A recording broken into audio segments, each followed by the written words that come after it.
যারা জুলুম করেছিলেন আপনারা কিন্তু এখন আর আমাদের টার্গেট নেই। আজকে জালেমদের একজন ড্রামি রাষ্ট্রপতি পালিয়ে চলে গেছে, আপনারা জানেন। ওনারে নিয়ে যা আরম্ভ হয়েছে সারা দেশে, এটা আমার মনে হয় সামাল দেওয়া কঠিন হয়ে পড়বে। এই জন্য যারা দায়িত্বে আছেন সাবধান। ববু আসবে এই আশায় যারা বুক বেঁধে আছে, আমার মনে হয় তাদের এখান থেকে শিক্ষা নেওয়া দরকার যে রাষ্ট্রপতি যদি পালিয়ে চলে যায় তো ববু আসবে আবার কার আশায়? এই জন্য এসব আশা ভরসা সব বাদ দেন। এখন ভরসা আশা একমাত্র আমাদের ইন্ডিয়া। হ্যাঁ, কে? আল্লাহর উপরে। যা আরম্ভ হয়েছে আল্লাহ ছাড়া আমাদের কোনো গতি আছে না। সুতরাং বাংলাদেশ জামায়াতে ইসলামী একটা মাজলুম দল। আপনি মন খারাপ করেন আর আপনি খুশি হন, ওইটা আমি দেখি না। আমি যেটা বাস্তব দেখছি এইটা বলছি। এই দলটা মাজলুম দল না? এই দেশে এই 54 বছরের ভেতরে, বিশেষ করে 15.5 বছরে যারা আমরা জুলুম নির্যাতন অত্যাচারের শিকার, সে রাজনীতি করে করেন আর না করে করেন, সবচাইতে বেশি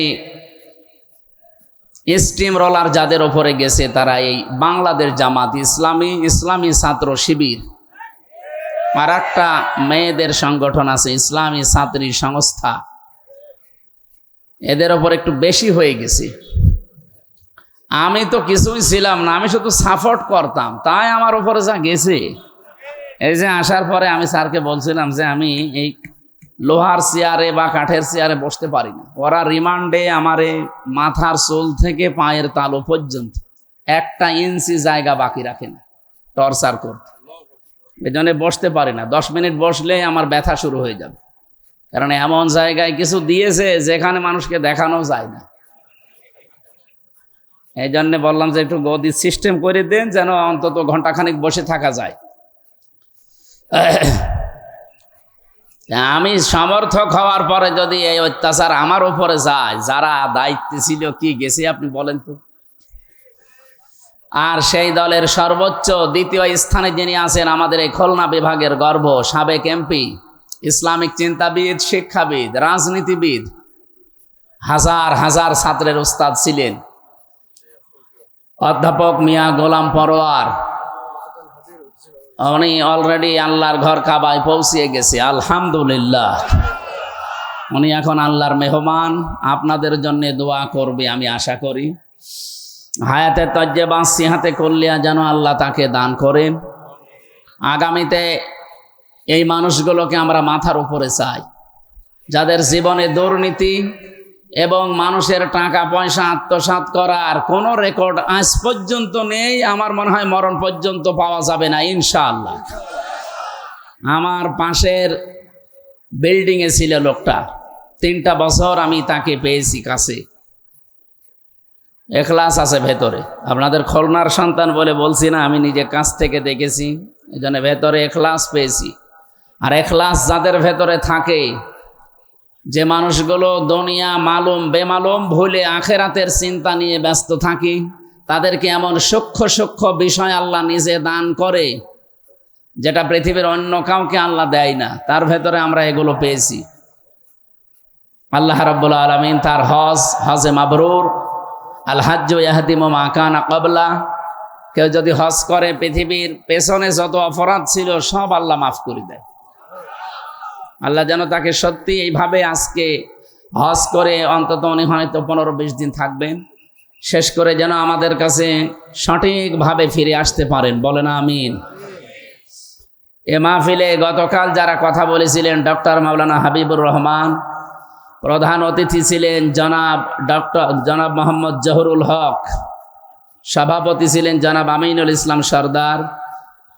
সুরের জগতে আপনাদেরকে মাতিয়ে রেখেছিলেন যশোরের কৃতি সন্তান, বিশিষ্ট সঙ্গীত শিল্পী অ্যাডভোকেট রোকনুজ্জামান রোকন ভাই, আরও অনেকে এসেছিলেন। আল্লাহ রাব্বুল আলামিন তাদের হায়াতে তজ্জেবা সিহাতে কল্লিয়া দান করুন।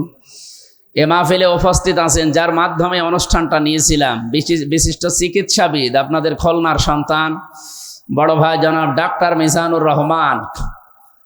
আতালাল্লাহু উমরাহু ওয়া বারাকাল্লাহু ফি হায়াতি, বলেন আমিন। অধ্যাপক আব্দুল আলিম সাহেব এখানে উপস্থিত আছেন, আমির বাংলাদেশ জামাতি ইসলামী ফুলতলা উপজেলা শাখা। মাওলানা মুখতার হোসাইন, আমির ডমরিয়া উপজেলা শাখা। জনাব জহুরুল ইসলাম, চেয়ারম্যান 1 নম্বর ধামালিয়া ইউনিয়ন পরিষদের। আল্লাহ তাকে যে দায়িত্ব দিয়েছেন এটা যেন সঠিকভাবে পালন করার তৌফিক দেন। এখানে আমার সাথে আজকে মেহমান হয়ে আপনাদের এলাকায় এসেছেন, পাশের জেলায় বাড়ি যশোর, ইসলামিক চিন্তাবিদ, শিক্ষাবিদ।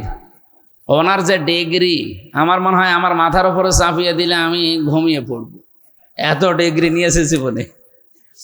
হাজার হাজার ছাত্রের ওস্তাদ প্রফেসর জাহাঙ্গীর হোসেন, দামাত বারকাতুহুমুল আলিয়া, বলেন আমিন। মাকে উনি হারিয়ে ফেলেছেন, আল্লাহ যেন তার মাকে কবরে মাফ করে দেন। বাবাটা এখনো আছে অসুস্থ, শেফায়ে কামেলা আজেলা দান করুন। মাগরিবের পর থেকে যেখানে যারা আপনাদেরকে এতক্ষণ পর্যন্ত জাগিয়ে রেখেছেন, এখন তো রাত প্রায় 10টা বেজে গেছে। আমরা আগামীর মাহফিলগুলো, আজকে গাড়ি নষ্ট হওয়ার কারণে আমি নিজের দোষ নিজের উপরে চাপিয়ে নিলাম। আগামীতে কোনো জায়গায় অনুষ্ঠান হলে ওই যে যশোরে আকিস গ্রুপ করে যেভাবে, ওইভাবে করবেন। এসার পরে বক্তা তুলে দেবেন, রাত 10টা 10:30টায় যেন শেষ হয়ে যায়। আমাদেরও প্রোগ্রাম তাই ছিল, আপনারা লিখেও দিয়েছিলেন রাত 9টায় আমি তো উঠবেন, তো আসলে কপালে নেই। তারপর একটু কষ্ট হচ্ছে, আজকে অনেকক্ষণ এসে বসে আছেন। তো যারা এখানে আলোচনা রেখেছেন, বিশেষ করে প্রধান অতিথির আসনে ছিলেন বাবলু মাস্টার, নাকি এখানে কাদের নাম লিখেছেন? ও ঠিক আছে, আর লাগবে না। মঞ্চে বসা সম্মানিত ব্যক্তিবর্গ, সামনে বসা মুসলমান ভাইরা, পর্দার আড়ালের সম্মানিতা মা এবং বোনেরা, প্রশাসনের ভাইরা, প্রাণপ্রিয় খুলনাবাসী। খুলনা বিভাগের 10টা জেলা আছে। কয়টা? আমার বাড়ি এ বিভাগে কুষ্টিয়া। এই 10 জেলার যেখানে যায় মনে হয় বাড়ির ভেতরে আছি।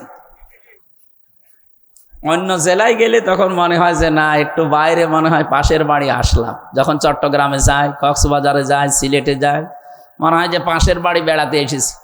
আর এই খুলনা বিভাগে আসলে আমার নিজের বাড়ির ভেতরে, আর আমার এগুলো সব আত্মীয় স্বজনই। আর যেহেতু আমার শ্বশুর বাড়ি এই যে এই বিভাগে চুয়াডাঙ্গায়, আমার বাবার শ্বশুর বাড়ি চুয়াডাঙ্গায়, সেই হিসাবে আমার মনে হয় এই বিভাগের লোক যারাই আছে হয় শালা হবে নয় শ্বশুর হবে, আত্মীয় স্বজনই আমার। এরকম মন নিয়ে আমরা আজকে কথা বলবো ইনশাআল্লাহ। যাদের সম্মান কামনা করলাম, আমি এমনি এমনি কারো সম্মান চাই না।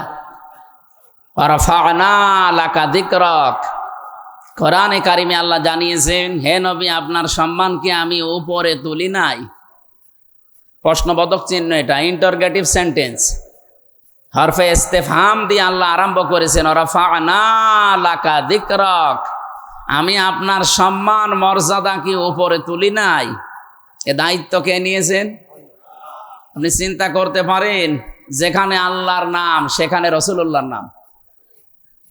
বাংলাদেশে 1110 কিলোমিটার এই দেশটা।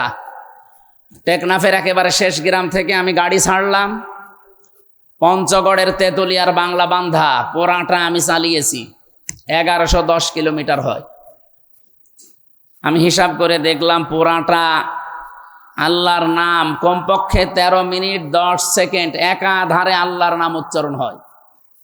ওই যে আজান হয়, টেকনাফ থেকে যদি আরম্ভ হয় আজান দেওয়া, এ শুরু হতে হতে একেবারে পঞ্চগড়ে যে কমপক্ষে 13 মিনিট 10 সেকেন্ড একাধারে আজান হয়। একাধারে আজান হলে যদি আল্লাহর নাম হয়, সঙ্গে সঙ্গে কার নাম বলা লাগে? রাসূলুল্লাহর নাম। আশহাদু আল্লা ইলাহা ইল্লাল্লাহ বললেই হয় না, বলা লাগে আশহাদু আন্না মুহাম্মাদার রাসূলুল্লাহ। আল্লাহ বলেন, হে নবী আপনি শুধু বাংলাদেশের দিকে তাকান তো, এতটুকু একটা দেশ, এই এরিয়ার ভেতরে একাধারে যদি 13 মিনিট 10 সেকেন্ড হয়, তাহলে সারা পৃথিবী আপনি হিসাব করে বলেন, সারা দুনিয়ায় 24 ঘন্টায় 257টা রাষ্ট্র আছে পৃথিবীতে। যেখানে যেখানে আল্লাহর নাম উচ্চারণ হয়, সেখানে রাসূলুল্লাহর নাম আল্লাহ উচ্চারণের ব্যবস্থা করে দিয়েছে। এমনকি জান্নাত থেকে যেদিন আমাদের আদি পিতা হযরত আদম আলাইহিস সালাম বের হয়ে আসবেন, ওই দিন তিনি জান্নাতের মেন গেটে লেখা দেখেছিলেন, লা ইলাহা ইল্লাল্লাহ মুহাম্মাদুর রাসূলুল্লাহ। 300 বছর দুনিয়ায় এসে কন্দন করে মাপ পাননি। সর্বশেষ তিনি বলেছিলেন, আল্লাহ তুমি আমাকে মুহাম্মাদুর রাসূলুল্লাহর ওসিলায় মাফ করে দাও। আল্লাহ পাক বলেন, কার ওসিলা নিলে? বলে মুহাম্মাদুর রাসূলুল্লাহর ওসিলা নিয়েছি। কেন? কারণ আমি জান্নাত থেকে বের হওয়ার সময় দেখেছি এই নামটা তোমার নামের পাশে লেখা। ওই দিনই বুঝেছিলাম নামটা হয়তো তোমার নিকটবর্তী কেউ হবে। আল্লাহ পাক ওই দিন জানিয়েছেন, হে আদম, যার নাম নিয়ে তুমি ওসিলা দিলে এ কিন্তু তোমারই সন্তান হবে। পরবর্তীতে এই পৃথিবীতে তাকেও আমি আল্লাহ পাঠাবো। তোমাকে শুধু পাঠিয়ে আমি শেষ করে দেয়নি। ফামান তাবিআ হুদায়া ফালা খাউফুন আলাইহিম ওয়ালা হুম ইয়াহজানুন। আমার পক্ষ থেকে হেদায়েত যাবে, এটা আল্লাহ যদিও আদম নবীকে বলেছিলেন। আপনি এই যে ফামান তাবিআ হুদায়া, এর ব্যাখ্যা করতে গিয়ে আমি যত তাফসীর পড়েছি, মুফাসসিরিন ইকরাম জানাতে চেয়েছেন এই হেদায়েত মানে কোরআন। অথচ আদম নবী যেই দিন এসেছেন ওই দিন কোরআনের কোনো নামগন্ধ ছিল? বলেন বলেন। আদম নবী জানতো যে কোরআন নামে কিছু আছে? না। অথচ ওই দিনই আল্লাহ তাকে ইঙ্গিত দিয়েছেন। এদের দ্বিতীয় তাফসীর হচ্ছে, যদিও কোরআন শরীফকে আল্লাহ হুদা বলেছেন, এই জন্য হুদাল্লিল মুত্তাকিন। এখানে হুদান শব্দটা যদি ইসমে ফাইল থেকে আপনি নিয়ে আসেন হাদিন, এর বাংলা অর্থ দাঁড়ায় হেদায়েত দিতে পারে শুধুমাত্র একজন, তার নাম। ওনার মুখ থেকে যেটা বের হয়েছে তার নাম কোরআন। এই জন্য হুদাল্লিল মুত্তাকিন বলার আগে আমার আল্লাহ কিতাবের আগে আলিফ লাম দিয়েছেন, যালিকাল কিতাবু লা রাইবা ফীহ। এই যে কিতাবের আগে আলিফ লাম দিলেন। আমি আরবি গ্রামার যখন পড়ি এই আয়াতের সাথে মিলিয়ে দেখেছি, পৃথিবীতে একটা মাত্র কিতাব আল্লাহ দিয়েছেন যেটা মানুষকে পথ দেখাতে পারে, আর যত কিতাব আছে তাকে আল্লাহ হাদিন বলেন নাই। হুদাল্লিল মুত্তাকিন, হুদাল্লিন নাস, হুদাল্লিল মুসলিমিন, প্রত্যেকটা শব্দই কোরআনে আছে। আমি আলিফ লাম নিয়ে গবেষণা করে 4 প্রকার পেয়েছিলাম আরবি গ্রামারে। কেন আল্লাহ যালিকাল কিতাবের আগে আলিফ লাম দিয়ে নির্দিষ্ট করে দিলেন? এই আলিফ লামের পক্ষে একটা হাদিসও পেয়েছি তিরমিজি শরীফে। এই এদিকে তাকান। এই না না না, বসুন বসুন বসুন, এখানে ওঠা যাবে না ভাই। একেবারে নিস্তব্ধ হয়ে শুনবেন। যেই কথা বলবো ওখান থেকে একটা শিক্ষা নিয়ে আসবো, এরপরে সামনে যাব। আমি 1 ঘন্টা কথা বলবো, কিন্তু 1 ঘন্টায় যেন ক্লাসের মতো শোনা যায়। কি শুনবেন তো ইনশাআল্লাহ? আলিফ লামের যে হাদিসটা বলছিলাম এবার শোনেন। আমার মনে হয় আপনারা শুধু শুনেই শেষ করে দেবেন না, শোনার পরে আজকে সিদ্ধান্ত নিয়ে এক্ষুনি মেনে নেওয়ার মন বানাবেন। কি কথা বলেন না কেন? কারণ আমি তো শুধু অ্যাডভার্টাইজ করছি, আমি অ্যাডভাইজার। আমার নিজের কথাও না, আমার বাবার কথাও না। আর ডাক্তার সাহেব আমারে সারাদিন মোবাইল করছে, উনি শিখিয়েও দেয়নি। যা শিখিয়েছি, যা শিখেছি সব শিখিয়েছি আমার আল্লাহ। এদের বিপক্ষে যে হাদিসটা বলছি, আমার মনে হয় হাদিসটা বাংলাদেশের মানুষ যদি মানে, আগামীতে কোরআন সংসদে চলে যাবে। নাকি হাদিস বলবো না স্যার? বলবো মানে এটা তো বলা দরকার। খুব ভালো করে শুনবেন। কে কোন দলে আছেন, মতে আছেন, ওইটা ঘন্টা খানিকের জন্য বাদ দিয়ে দেন। মনে করবেন এই হাদিস এখনই নবী আপনার জন্য বলছে।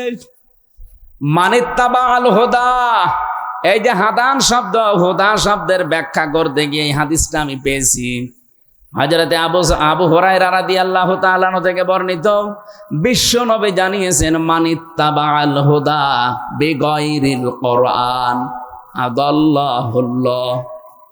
কোন মানুষ যদি হেদায়েত পাওয়ার জন্যে, পথ পাওয়ার জন্যে কোরআনে কারীম বাদ দিয়ে পৃথিবীর কোন জায়গায় ছুটে যায়, ওর নিয়ত যতই ভালো থাক, আল্লাহ নিজে তাকে দায়িত্ব নিয়ে গোমরা বানিয়ে দেয়। জরুরি না হলে পরে আসেন, পরে আসেন, 5 মিনিট পরে আসেন। এই বিষয়টা আগে, আজকের আলোচনার সামারাইজ বিষয়টা এটা। শব্দের দিকে খেয়াল করে করে আমি যখন মিলাই, আমি চিন্তা করলাম নবীজি দল্লা শব্দ কেন দিলেন না? দল্লা ইয়াদিল্লু শব্দ যদি দিতেন, 84 মুজাররদ থেকে বাপটা আসলে বাংলা অর্থ হতো আপনি নিজেই নিজেকে খারাপ বানিয়ে ফেলেছেন। কিন্তু আদল্লা ইয়াদিল্লু বাবে ইফআল থেকে যখন শব্দ আসে, যেহেতু সার বিষয় কামেল পাস, আদাল্লাহ ইউদিল্লু বাবে ইফআল থেকে আসলে এই বাবের খাসিয়াত হচ্ছে 9টা। কওমি মাদ্রাসায় যারা ভালোভাবে পড়েন তারা বাপগুলো হয়তো দেখেছেন। এই 9টা খাসিয়াতের প্রথম খাসিয়ত, এই খাসিয়াত হচ্ছে আল্লাহ নিজে দায়িত্ব নিচ্ছে। আদাল্লাহ ইউদিল্লু, দল্লা শব্দ হলে বাংলা অর্থ হয়তো আপনি নিজেই নিজেকে খারাপ বানিয়েছেন, আর আদল্লা আসলে বাংলা অর্থ দাঁড়াবে আল্লাহ নিজে আপনাকে খারাপ বানিয়েছে। খুলনাবাসী, আমি এবার একেবারে ফাইনাল প্রশ্ন করছি, হেদায়েত দেওয়ার মালিককে? উনি যদি বলে আমি তোকে গোমরা বানাবো, হেদায়েত দেওয়ার আর কেউ আছে? নেই।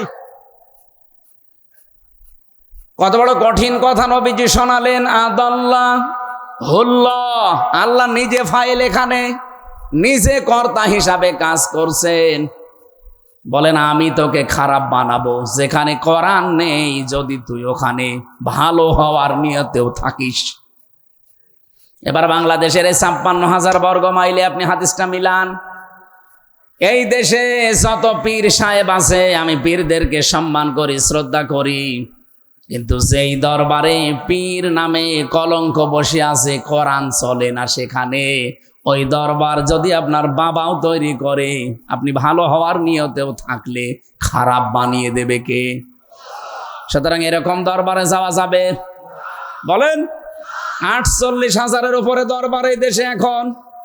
আপনি হাতে গোনা কয়েকটা জায়গা পাবেন যেখানে কোরআনে কারিম প্রসার করা, শিক্ষা করা এবং কায়েম করা, এই 4টা বিষয় পাওয়া যায়। আর বাকি দরবারগুলোতে অধিকাংশর বাপ দাদার নিয়ম দিয়েই চলে। আপনি কি রাগ করলেন? আপনি একটাই বলেন যে যেখানে কোরআন শেখানো হয়, কোরআন বোঝানো হয়, কোরআন প্রচার করা হয় এবং কোরআন কায়েম করার জন্য এই শিক্ষাগুলো যে দরবারে দেওয়া হয়, একটার নাম বলেন, আমি সেখানে যাব। হ্যাঁ, কোরআন শিক্ষা হয়তো আছে, কোরআন বোঝার বিষয় আছে, কোরআনে কারিম প্রচার করারও বিষয় আছে, কিন্তু 4 নাম্বারটা আমি অধিকাংশ দরবারে পাইনি। কয়েকদিন আগে আমি চরমনায় গিয়েছিলাম, সরসিনা গিয়েছিলাম, এর আগে গিয়েছিলাম বায়তুল শরফে চট্টগ্রামে, আর এই তো 8-9 দিন আগে গিয়েছিলাম আটরশি। আমি গেছি বোঝার জন্যে। এই যে সব জায়গায় কিন্তু কামিল মাদ্রাসা আছে, যে 4টার নাম বললাম, 4 জায়গায় কামিল মাদ্রাসা আছে। 1 থেকে মাস্টার্স পর্যন্ত তারা পড়ায়। হ্যাঁ, কোরআনের শিক্ষা তারা দেয়। কোরআন কি করে বোঝা লাগবে সেই শিক্ষাও সেখানে আছে। কোরআন প্রচার করা লাগবে সেই শিক্ষাও সেখান থেকে পাওয়া যায়। কিন্তু 4 নাম্বার যেটা, এই পৃথিবীতে কোরআন কায়েম করা লাগবে, এই শিক্ষাটা সেখান থেকে দেওয়া হয় না।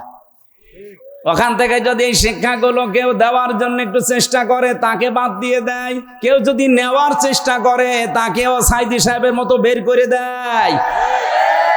সাইদি সাহেব তো সরসিনায় পড়তেন, বলে আমরা কোনো রাজনীতিতে নেই। আপনি এই কথা যদি সজ্ঞানে বলেন, আপনি বেঈমান।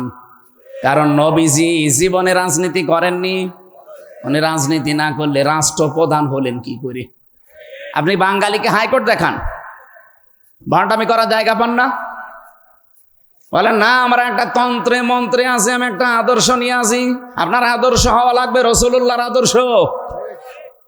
যেই দরবার থেকে কোরআন শেখানো হয়, কোরআন বোঝানো হয়, কোরআন প্রচার করা হয়, কিন্তু সেখানে কোরআন কায়েমের কোনো কথা নেই, সিস্টেম নেই, ওই দরবারে যদি ভালো হওয়ার নিয়েতেও কেউ থাকে, আল্লাহ নিজে দায়িত্ব নিয়ে তাকে গোমরা বানিয়ে দেবে। এখন যদি বলেন কই গোমরা হয় না, তো হয় না মানে আবার কি দেখবেন? ফরিদউদ্দিন মাসউদ একটা গোমরা আলেম না? কথা বলেন না কেন? ওর কি জ্ঞান কম আছে? কোরআনের জ্ঞান বেশ যথেষ্ট আছে, কোরআন প্রচারও করার মাধ্যম জানে, কিন্তু কোরআন কায়েমের আন্দোলনে ছিল না। যারা কায়েম করতো তাদের বিরুদ্ধে সারা জীবন ফতোয়া দিয়েছে। শাহবাগে পর্যন্ত গিয়ে সাইদি সাহেবের ফাঁসি চেয়েছে। কথা বলছেন না কেন? আরে ভাই, সাইদি সাহেব একদিকে প্রচারক ছিলেন আর একদিকে কোরআন কায়েমের কর্মী ছিলেন। এই কথা জানার পরে কেউ যদি তাকে বের করে দেয়, গালাগালি করে, আমার রিমান্ডে 10 দিন একাধারে ওনারে মনে হয় 200 বার গালি দিয়েছে। আমারে গালি দিয়েছে হয়তো 50 বার, আর ওনার নাম ধরে গালি দিয়েছে 200 বার। যে উনি তো এত ভালো মানুষ, কোন কারণে উনি এই রাজনীতিতে আসলো? আমার মনে হয় নবীজি যদি এখন বেঁচে থাকতো, ওই শয়তান অফিসার গুলো ও নবীজিকে ওই কথা বলতো। এর ভেতরে আপনার খুলনার এক অফিসার ছিল, যে কি বলে, ফুলতলার শেখ ইমরান হোসেন, ওই যে আকরাম চেয়ারম্যানের ছেলে। আর কি বলা লাগবে? অনেক মাঝে মাঝে বলতো যে সাইদি সাহেব ভালো মানুষ, ঠিক আছে, তো উনি রাজনীতি করবে কেন? কেন আপনার সমস্যা কি? রাজনীতি করবে সালমান এফ রহমানের মতো দরবেশ, আর 36,000 কোটি টাকা চুরি করবে। ঠিকই বলেছে এই লোকটা, যে মেরে খাওয়ার জন্যই তো রাজনীতি ওরা করে। ইসলাম বাদ দিয়ে যারা রাজনীতি করে, ওদের মেরে খাওয়া ছাড়া কি কোন ধান্দা আছে বলেন আপনি? আর যারা ইসলাম দিয়ে রাজনীতি করেছে, আপনি দেখান। মাওলানা মতিয়ার রহমান নিজামী এমপি ছিলেন, মন্ত্রী ছিলেন, মন্ত্রণালয় চালানোর পরে 36 টাকা ফেরত দিয়েছে রাষ্ট্রকে। পৃথিবীর ইতিহাস এটা। এর চাইতে আর কি দেখানো লাগবে বাংলাদেশকে বলেন? এর বড় মানুষ বলে না আমরা আরো চাই, আরো চাই, জায়গা মতো দেন, সব যা চাচ্ছেন তাই পাবেন। আপনারা আরো চান, পাঠাবেন আপনি সালমান এফ রহমানের মতন বড় চোর। ওর মাথার চুল থেকে পায়ের স্যান্ডেল পর্যন্ত সাদা, আমার মনে হয় ভেতরেও সাদা। আমি ভেতরটা জানি না, আমার মনে হয় ও সাদা, কিন্তু ওর যে অন্তর পুরাটা কালো। কথা বলেন না কেন?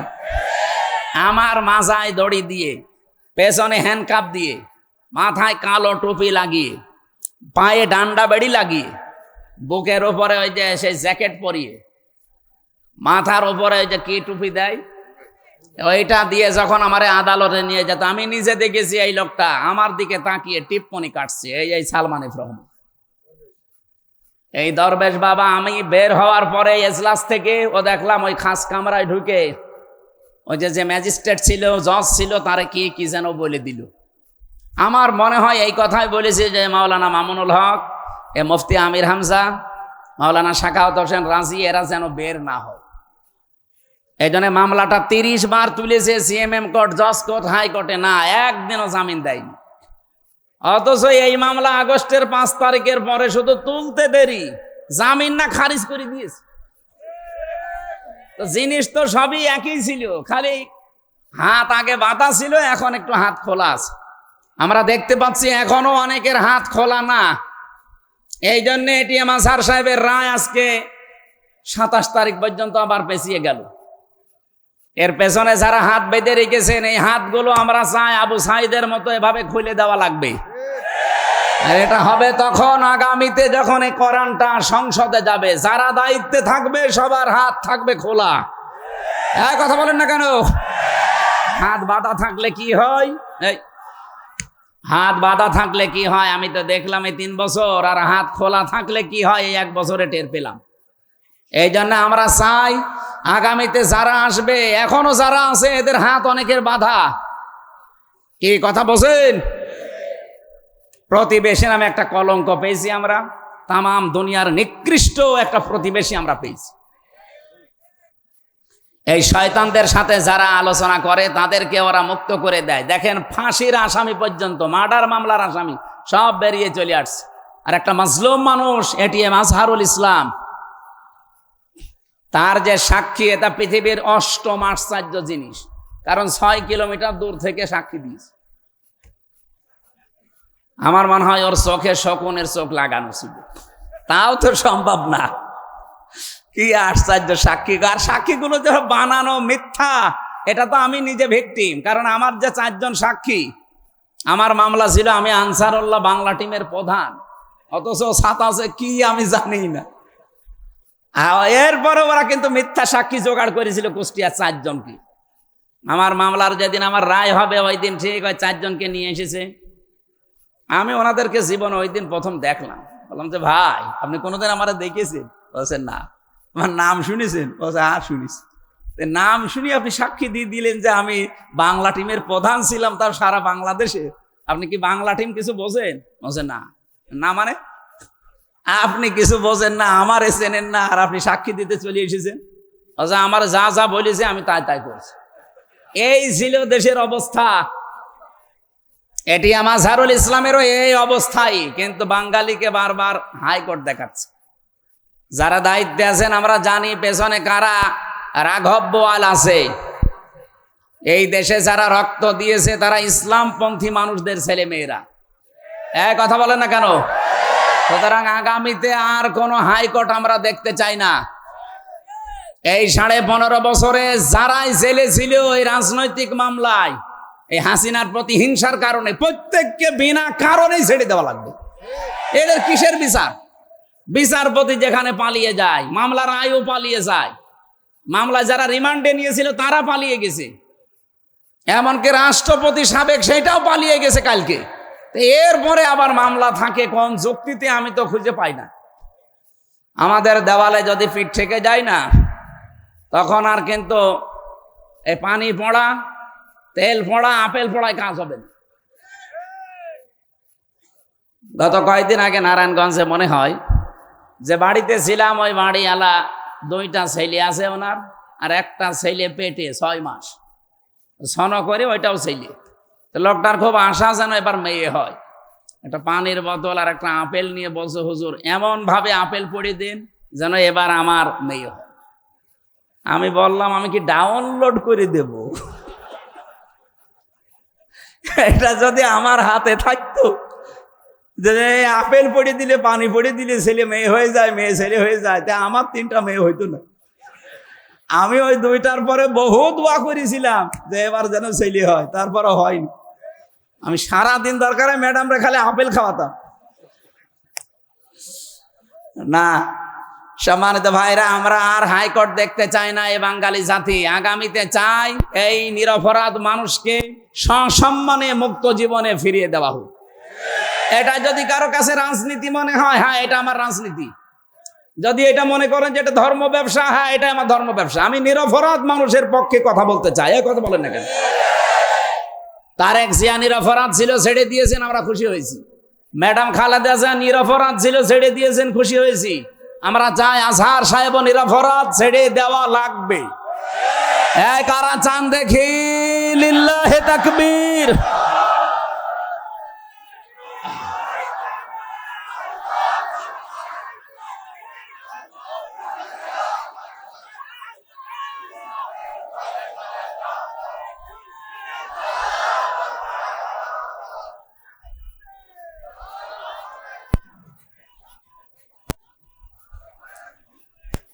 আল্লাহ রাব্বুল আলামিন বলেন ইন্নাল্লাযীনা ইউযুনাল্লাহা ওয়া রাসূলাহু লা'আনাহুমুল্লাহু ফিদ দুনিয়া ওয়াল আখিরাহ ওয়া আ'আদ্দা লাহুম আযাবাম মুহিনা।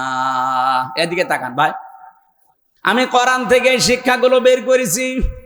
আল্লাহ বলেন নিশ্চয় যারা ইউযুনা, আযা মানে কষ্ট দেওয়া, ইউযু এটা মুজারে বর্তমান, ভবিষ্যৎ, প্রেজেন্ট, ফিউচার।